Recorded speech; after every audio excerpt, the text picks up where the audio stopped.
అవునా? నా మరదైనటువంటి లక్ష్మీదేవుని వివాహమాడి ఉన్నాడు. కాదయ్యా, మీరేమన్నా తాడుబోతు ఇసుపెట్టి అక్కడ ఆడతారా, కోడి పందెం ఆడతారా?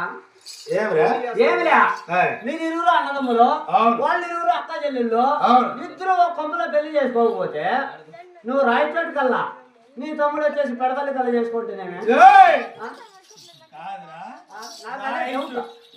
రాయచుటి పెడబల్లి ఇద్దరు శిరో పక్క వింటేనేమేంటి కాదురా, రాయచుటి కల్లా పెడబల్లి కల్లా చేసుకోవాల్సిన మాకు అవసరం ఏముందిరా? మేము ఎక్కడ వివాహం ఆడాలన్నా, ఏ రోజైనా గాని, ఎవరినైనా వివాహం ఆడాలన్నా గాని వారు కూడా రసపత్రి పన్నీర్ కులంలో పుట్టిన వారినే వివాహం ఆడదు. ఓహో, దాంట్లో పుట్టిండే వాళ్ళనే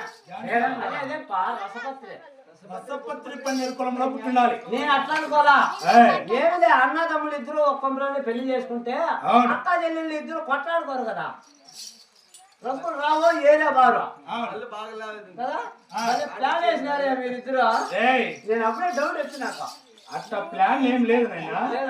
మేము రాజ్యాలు పరిపాలిస్తున్న రాజులం కదా. ఎక్కడైనా గాని రాంబాయి దేవి కూడా రాజ్య పరిపాలిస్తున్నది, లక్ష్మీదేవి కూడా రాజ్య పరిపాలిస్తున్నారు. వారు విరుగురుడే విరుగురు అన్నదమ్ముల లగ్నం ఆడి